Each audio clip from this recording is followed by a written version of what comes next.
G20 की विशेष coverage Bharat 24 पर लगातार जारी है और सुबह से आप तस्वीरें देख रहे हैं कि किस तरीके से राजघाट पर विदेशी मेहमानों के पहुंचने का सिलसिला जारी है। जो बाइडेन का फिलहाल इंतजार हो रहा है, लेकिन गांधी जी को नमन करने के लिए G20 के तमाम नेता किस तरीके से पहुंच रहे हैं। इससे पहले आपने तस्वीरें देखी, जस्टिन ट्रूडो पहुंचे, मेलेनी पहुंची, तुर्की के राष्ट्रपति एर्दोआन पहुंचे हैं राजघाट और प्रधानमंत्री मोदी के हाथों में आपको एक खाकी का स्टोल नजर आएगा। खाकी का ये स्टोल अपने तमाम विदेशी मेहमानों को पहनाकर वो राजघाट पर मेहमानों को रिसीव कर रहे हैं और यहां से जब कार्यक्रम आगे बढ़ेगा तो राजघाट पर ही बापू को श्रद्धांजलि अर्पित करेंगे, श्रद्धा सुमन के विदेशी मेहमान अर्पित करेंगे। तुर्की के राष्ट्रपति एर्दोआन फिलहाल पहुंच चुके हैं, ब्रिटिश के पीएम ऋषि सुनक पहुंचे हैं। हालांकि ऋषि सुनक देखिए उससे पहले अक्षरधाम मंदिर भी पहुंचे थे और अक्षरधाम में उन्होंने पूजा अर्चना की, जो संत हैं उनसे उन्होंने मुलाकात की। लेकिन उसके बाद जब गांधी जी की प्रतिमा पर पहुंचने के लिए, गांधी जी को श्रद्धा सुमन अर्पित करने के लिए राजघाट पहुंच रहे हैं तमाम मेहमान महात्मा गांधी की समाधि पर, और जब वो आ जाएंगे, क्योंकि अभी जो बाइडेन का इंतजार और हो रहा है, उसके बाद महात्मा गांधी की समाधि पर ये तमाम मेहमान श्रद्धा सुमन अर्पित करते हुए गांधी को नमन करेंगे। अब आप इसको इस लिहाज से भी देख सकते हैं कि गांधी जी जिस अहिंसा के रास्ते पर चलने की बात करते थे, वही G20 की इस बैठक के बाद जब चुनौतियों का सामना किया, जब रूस यूक्रेन युद्ध की बात हुई, तो कैसे बातचीत के साथ इसका हल निकाला जाए, कैसे हिंसा का रास्ता त्यागा जाए। आप चाहें तो दोनों को कनेक्ट भी कर सकते हैं और ये बहुत महत्वपूर्ण कार्यक्रम है, क्योंकि बापू का जो थॉट प्रोसेस था, जब अंग्रेजों से हमें आज़ादी मिली, जब भारत देश आज़ाद हुआ और उसके बाद भारत ने धीमे धीमे एक नन्हे बच्चे की तरह कदम आगे बढ़ाने शुरू किए और आज भारत वहां पर खड़ा है जब हम ये फख्र से कह सकते हैं कि हम आने वाले समय में बहुत जल्द एक डेवलप्ड कंट्री होंगे और डेवलप्ड कंट्री होने के साथ साथ हमारी ये जिम्मेदारी बनेगी कि जो डेवलपिंग कंट्रीज हैं, जो ऐसे देश हैं जिनको जरूरत है चीजों की, जिनको एक आवाज की जरूरत है, भारत उनके साथ खड़ा हुआ नजर आएगा। और यह है भारत का सफर आजादी के बाद से, जिसमें गांधी जी की प्रमुख भूमिका थी। कुछ तस्वीरें इस वक्त आपके सामने हैं। इन 12 कैमरों के जरिए एक एक कर जो मेहमान पहुंचे हैं, उन मेहमानों को प्रधानमंत्री ने रिसीव किया और आप देखेंगे सफेद कुर्ते में, ऐसे ही खादी के स्टोल में आपको प्रधानमंत्री नजर आएंगे और ठीक वैसा ही खादी का स्टोल तमाम मेहमानों को प्रधानमंत्री भेंट करते हुए। ली क्यांग भी इस वक्त पहुंच चुके हैं, खबर मिल रही है। ली क्यांग अब के पहुंचने के साथ ही बाकी मेहमानों के पहुंचने का सिलसिला भी जारी है। जो बाइडेन अभी पहुंचे नहीं हैं। रूस के विदेश मंत्री सर्गेई लावरोव राजघाट पहुंच चुके हैं और पीछे ये आप देखेंगे तो साबरमती आश्रम जो दिखाने की कोशिश की गई है, साबरमती आश्रम की एक झलक दिखाने की कोशिश की गई है और साबरमती आश्रम और गांधी जी का जुड़ाव। अब देखिए ऋषि सुनक के पहुंचने की खबर मिल रही है। ऋषि सुनक इससे पहले अक्षरधाम मंदिर पहुंचे थे और अभी वो पहुंच चुके हैं राजघाट भी। फिलहाल अभी थोड़ी देर में प्रधानमंत्री उनको रिसीव करेंगे और ऋषि सुनक अभी की तस्वीरों में फिलहाल मुझे अकेले नजर आ रहे हैं। फिलहाल वो अकेले ही पहुंचे हैं और प्रधानमंत्री उनका एक एक करके स्वागत कर रहे हैं। देखिए अभी ऋषि सुनक आपको तस्वीरों में नजर आ रहे हैं और ऐसे ही करते हुए एक एक कर मेहमान पहुंच रहे हैं राजघाट। अब देखिए कार्यक्रम क्या होने वाला है। कार्यक्रम ये होने वाला है कि महात्मा गांधी की समाधि पर मेहमान श्रद्धा सुमन अर्पित करेंगे। ये देखिए स्टोल पहनाकर ऋषि सुनक का स्वागत किया, चेहरे पर वो मुस्कान, वो ताजगी अभी भी है और हर एक मेहमान को प्रधानमंत्री मोदी साबरमती आश्रम के बारे में जरूर बता रहे हैं। कोई भी ऐसा मेहमान नहीं है जब प्रधानमंत्री पीछे ना पलट के उनके बारे में जिक्र करते हो, साबरमती आश्रम के बारे में बताते हो। और खास तौर से देखिए ऋषि सुनक को लेकर अगर आप कहेंगे तो ऋषि सुनक तो वैसे ही भारत के साथ जो जुड़ाव महसूस कर रहे हैं उसको वो कंटिन्यूअसली आने के बाद डिस्प्ले कर रहे हैं, उसका वो बार बार जिक्र भी करते हैं। देखिए अभी उनसे बातचीत उनकी चल रही है और एक एक कर मेहमान पहुंच रहे हैं। थोड़ी देर बाद जो बाइडेन की तस्वीरें भी आने लगेंगी और उसके बाद जब महात्मा गांधी की समाधि पर ये तमाम विदेशी मेहमान श्रद्धा सुमन अर्पित कर लेंगे, उसके बाद पहुंचेंगे भारत मंडपम। वहां पर जो साउथ प्लाजा है, वहां पौधारोपण का एक समारोह होगा।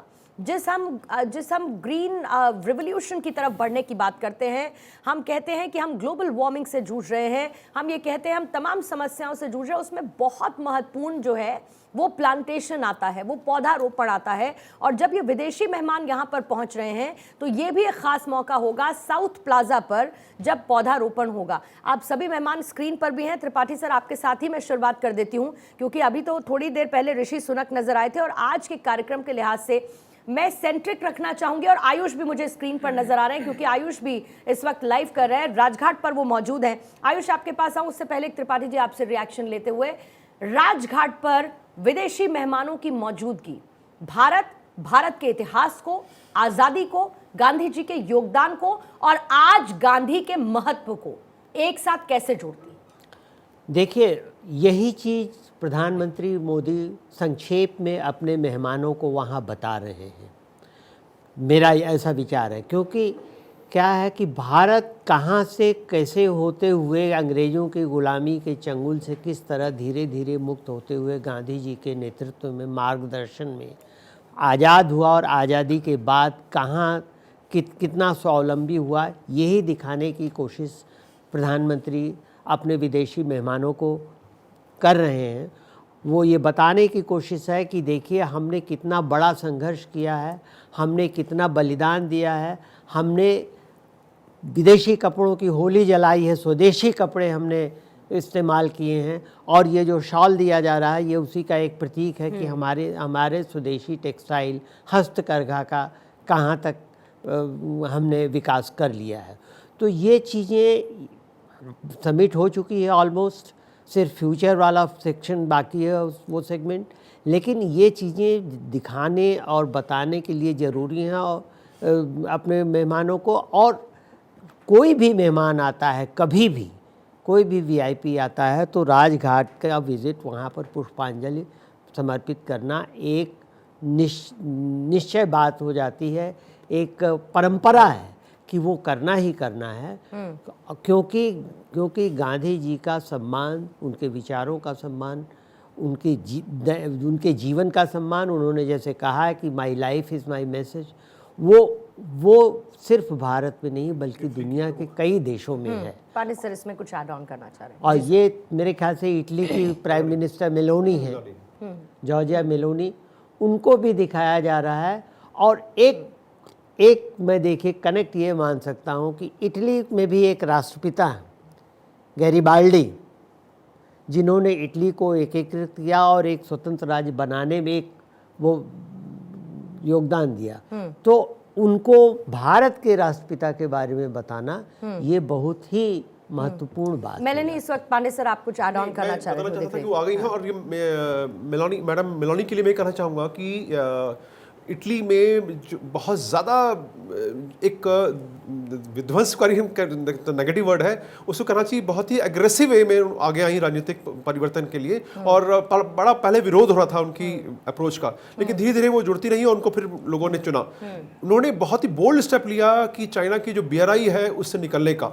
ये इतना आसान नहीं था, क्योंकि इतने वर्षों से वो परंपरा चली आ रही थी। लेकिन उन्होंने जो हार्ड फैक्ट्स दिए सबके सामने कि जब से BRI के वो समझौता हुआ, उसके बाद से उनका जो FDI थे, फॉरेन एक्सचेंज का था, वो ग्राफ गिरता जा रहा था। जो अनुमान था कि प्रॉफिट होगा, वो प्रॉफिट कम होता जा रहा था लगातार, और यहाँ तक कि वो नेगेटिव होने जा रहा था। और मजेदार चीज़ ये थी कि यूरोपियन यूनियन में एकमात्र इटली ही एक ऐसा देश था, अभी निकलने वाला, पूरा औपचारिकता बची है। हालांकि घोषणा हो चुकी है, पिछले मार्च में उन्होंने घोषणा की कि वो BRI से बाहर निकल रहे हैं। लेकिन अभी चीन जो है एक BRI देशों को बुला के एक सम्मेलन करने वाला है, BRI फोरम जिसे कहा जाता है। ये दूसरी या तीसरी, मेरे ख्याल से कोविड के बाद ये पहली मीटिंग होगी, तो उसमें ये अधिकृत रूप से ये घोषणा हो जाएगी कि वो बाहर निकल रहे हैं। हालांकि चीन पूरी तरह लगा हुआ है कि वो एकमात्र अपना यूरोपियन यूनियन के प्रतिनिधि को बाहर न जाने दे। लेकिन एक बड़ा रिवॉल्यूशनरी स्टेप लिया गया। त्रिपाठी से कुछ ऐड ऑन करना चाह रहे हैं जल्दी से, क्विकली? चीन के ऊपर ये दोहरी मार है कि इटली एकमात्र EU का सदस्य था जो कि इसमें जिससे शिरकत की थी। लेकिन अब इटली वहाँ से निकल के, और जो कल अनाउंस हुआ है ट्रांसपोर्ट कॉरिडोर, वहाँ जा रहा है। तो चीन के लिए कि एक दोहरी मार है कि हमारे खेमे से निकल न सिर्फ एक देश निकला बल्कि दूसरे खेमे में जा रहा है। जी, IMEC, India middle east Europe corridor. ये बहुत इंपॉर्टेंट हो जाता है। और देखिए अभी इस वक्त आप तस्वीरें लगातार देख रहे हैं। इससे पहले चीन के पीएम ली क्यांग पहुंचे राजघाट, जॉर्जिया मेलेनी इस वक्त पहुंची हैं, तस्वीरें आप देख रहे हैं। इससे पहले ऋषि सुनक यहां पर पहुंचे हैं। लगातार मेहमानों के पहुंचने का सिलसिला जारी है। आयुष इस वक्त वहीं पर मौजूद है, उनका भी रुख करेंगे। आयुष, लाइव तस्वीरें हम देख रहे हैं, इंडोनेशिया के राष्ट्रपति जोको विडोडो भी राजघाट पहुंच चुके हैं और आज का प्रोग्राम इसके बाद बहुत महत्वपूर्ण रहने वाला है। लेकिन आयुष, फिलहाल क्या डेवलपमेंट, आसपास की तस्वीरें क्या है, जरा बताएं। देखिए, सिक्योरिटी बहुत ज़्यादा सख्त है पूर्णिमा। इसके बाद वही गाड़ियां अलाउड हैं जिनके पास परमिशन है। चाहे पुलिस की गाड़ी हो, एम्बुलेंस हो, कोई मायने नहीं रखता। सिर्फ वही गाड़ियां जिनका नंबर इनकी टीम के पास, पुलिस के मौजूद है और उनके पास परमिशन से, स्टिकर्स के साथ और पर्सनल शख्स के साथ।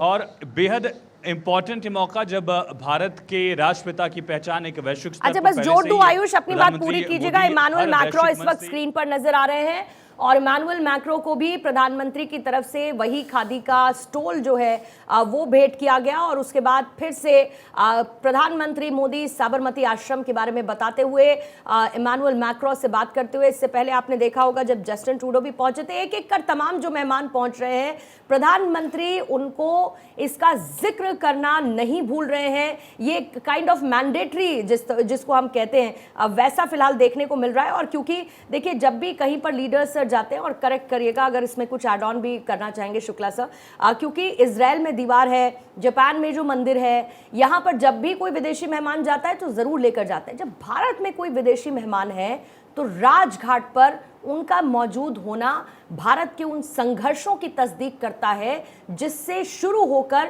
भारत आज यहां तक पहुंचा है जहां पर वो ऐतिहासिक बताता है इस पल को और अपनी सबसे बड़ी कूटनीतिक जीत भी बताता है।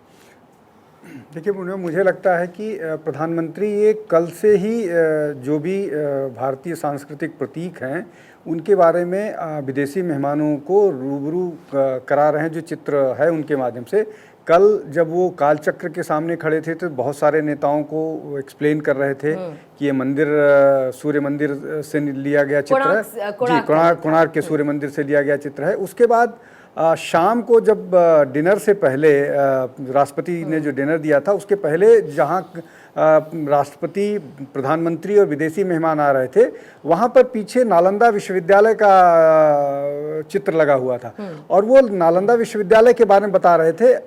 उस समय मुझे ध्यान है कि ऋषि सुनक से लंबे देर तक, काफ़ी देर तक वो इशारा करके चर्चा कर रहे थे। और आज सुबह से सारे मेहमानों को आज क्या बता रहे होंगे जी शुक्ला सर? नहीं, वो आज वो एक तो जब वो खादी का स्टॉल दे रहे हैं तो खादी भारत में एक बड़ी पहचान बन के आया है। खादी पर भारत सरकार ने बहुत काम किया है पिछले 9 साल में, उसके क्वालिटी से लेकर के उसके मार्केटिंग तक, वो एक एस्पेक्ट हो गया। दूसरा ये कि जब वो पीछे चित्र बना हुआ है साबरमती आश्रम का, तो साबरमती आश्रम जिस तरह से जिसकी हम्बल लुक है, उसके बाद वहाँ गांधी जी रह करके उन्होंने पूरा, देखिए गांधी जी का एक राजनीतिक आंदोलन के लिए महत्व है, लेकिन गांधी जी की अपनी ज़िंदगी भी किसी आंदोलन से कम नहीं है। और उस आंदोलन को या उनकी यात्रा को दिखाने की, बताने की कोशिश की है कि हमारे ये आदर्श हैं, इन आदर्शों को भारत मानता है। और वो आदर्श ये हैं कि दूसरों के कल्याण के लिए,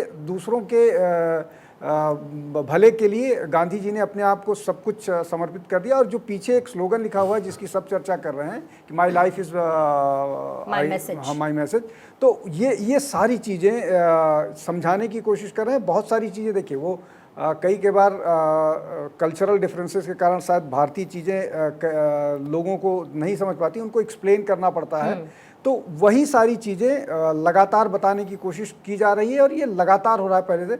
मैं एक और छोटी सी बात जोड़ना चाहूँगा। वो व्हाट्सएप पर एक बुकलेट लगभग 58 पेज का सर्कुलेट हो रहा है जिसमें भारत के जितने भी सांस्कृतिक केंद्र या जितने मंदिर वो हैं वो है, लेकिन उसको किसने रिलीज़ किया इसको लेकर के मैं थोड़ा कंफर्म करना चाहता था। लेकिन ये सारी चीज़ें जो हैं वो जो विदेशी मेहमान हैं उनको बताने की, समझाने की, एक्सप्लेन करने की कोशिश की जा रही है। और मुझे लग रहा है कि ये कोशिश काफ़ी सफल नज़र आ रही है। यूके देवनाथ सर, कुछ जोड़ना चाहेंगे तस्वीरों के साथ?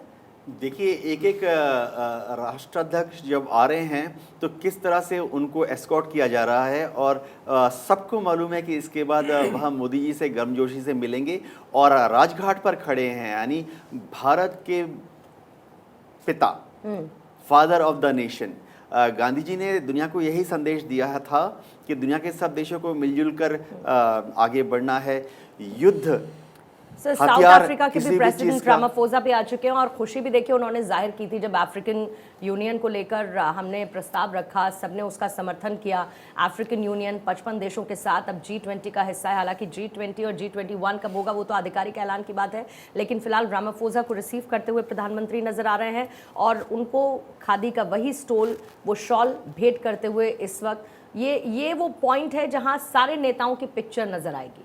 यहाँ पर प्रधानमंत्री मौजूद है, पीछे साबरमती आश्रम नजर आ रहा है और फिर से प्रधानमंत्री मोदी उसी इतिहास के बारे में रामाफोसा को बताते हुए। देवनाथ सर, बात जी हाँ, साबरमती का जो आश्रम का इन्होंने एक मंडप बनाया हुआ है, इसमें यहाँ एक चरखा रखा हुआ है, एक हथकरघा रखा हुआ है, और ये दर्शाने की कोशिश की गई है कि कैसे गांधी जी ने हमारे गाँवों में जो कुटीर उद्योग है उसको बढ़ावा देने की कोशिश की।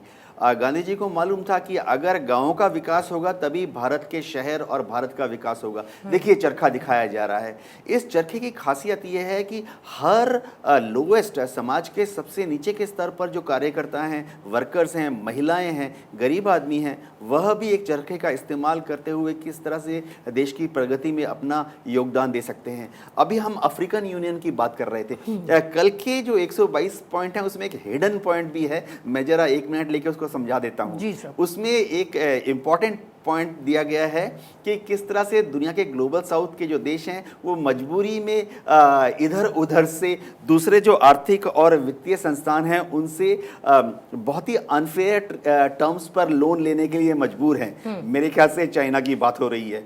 और कल सबसे बड़ी चीज़ जो हुई है और आज भी होगी, क्योंकि हम सुबह देख रहे थे कि वर्ल्ड बैंक और IMF ADB के प्रतिनिधि सामने थे, आज सबसे बड़ी बात ये होगी कि अफ्रीका जैसे AU है, इनके 55 देशों को और दूसरे छोटे देशों को भी किस तरह से वित्तीय संस्थान आर्थिक मदद बहुत ही फेवरेबल टर्म्स पे दें। देखिए, इसमें हिडन क्या है, मैं बोल ही देता हूँ। हिडन ये है कि इन सब छोटे छोटे देशों को चीन के चुंगल से निकालना। जी पूर्णिमा।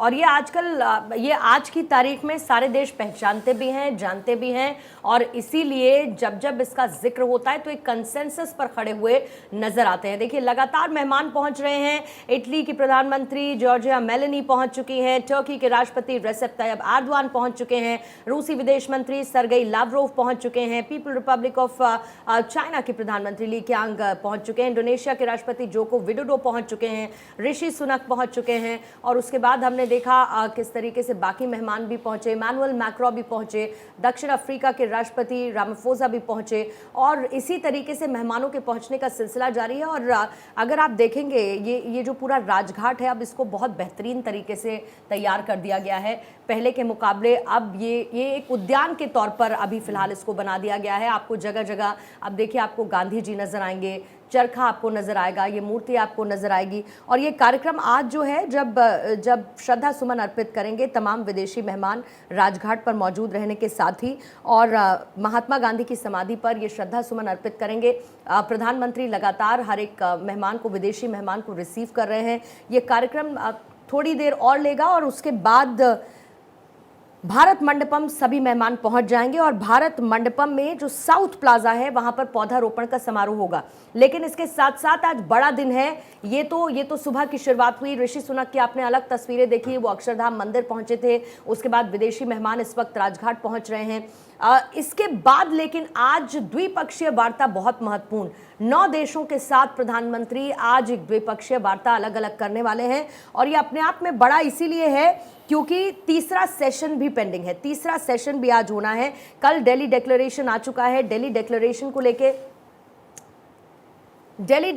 को लेके तमाम नेताओं की तरफ से जो रिएक्शंस भी आए, एक स्वर में, एक आवाज में सबने ये कहा, वसुधैव कुटुंबकम की आवाज को बुलंद करते हुए, कि हम एक धरती हैं, एक परिवार हैं और एक भविष्य हैं, और आने वाली चुनौतियों का सामना हम सबको मिलकर करना होगा।